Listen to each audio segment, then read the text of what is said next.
First of all, let's click on the create video link and you will get redirected to the editor and you will get asked to select your GPS file.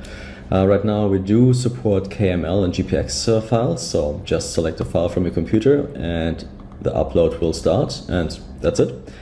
This is a preview already of the video that we've created of that GPX file. So just click the play button and you will see that this is what you will get. This is what you see is what you get editor. So everything you see here right now, if you would click create video, this is what you would get basically.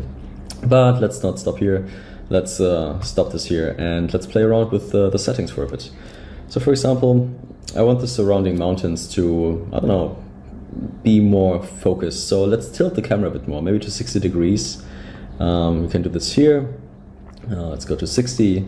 But if you can see, if you tilt the camera, that means that you zoom out a bit more. So maybe let's zoom in just to see the track a bit more. Let's go to, I don't know, let's say 13 kilometers. This is the distance from the camera to the actual track.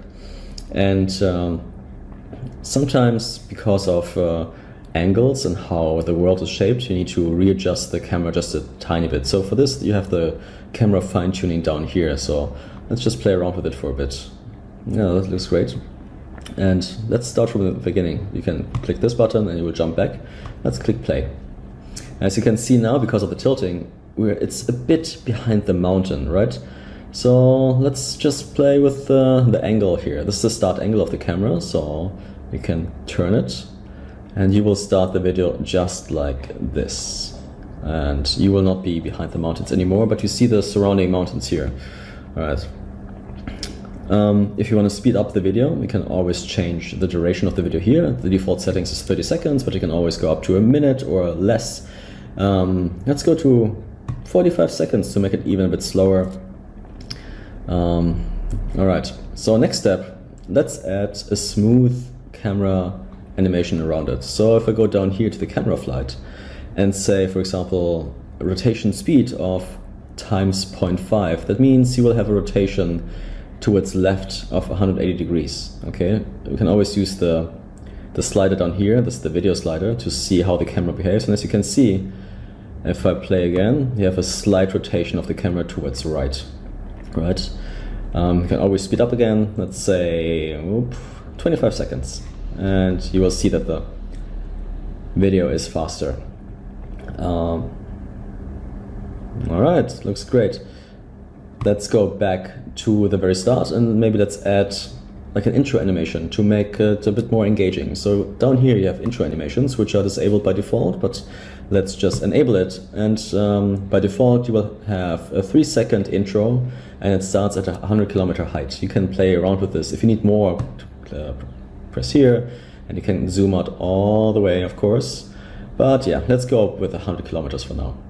And let's, I don't know, increase the duration of the flight to 4 seconds. And as you can see down here, the 4 seconds will get added to your video. So the video itself, or the animation, is now 25 seconds minus the 4 seconds. But let's see what happens if I click this. You have a smooth transition in, and then eventually, boop, it will start. And you have a transition around the camera axis towards left. And you can have the same with an outro animation, which is also disabled by default, but enable it. Let's go to the back of the video and then let's click this and you will see once it stops, boop, you will fly out. All right, next step, let's maybe add some markers to the map. You can use your mouse to just drag and drop, zoom in, and with the right mouse you can just hold and drag and you can see how the camera basically behaves. Okay, let's just add a marker down here. This is the town of Gravedona in Italy, which I'm gonna add a symbol now to. So you just click the symbols button and then add a new symbol. And by now, you just click on the map, just click here, and you will get a default marker. As you can see, maybe it's not the best position. So let's zoom in and be more accurate. So click on update position and position it there.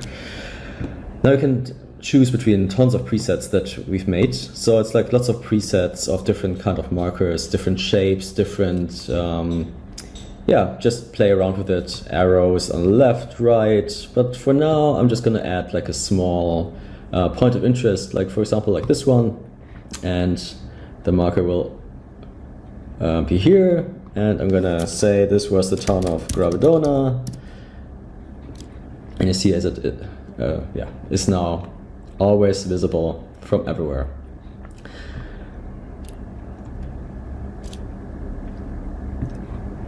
If you want to jump back, you can just jump back again and start from the beginning to double check if this is what you want to achieve. And if you're happy with your settings, click the create video, start the rendering process, and download it. That's pretty much it. That's from me, guys. Thank you very much for watching, and bye.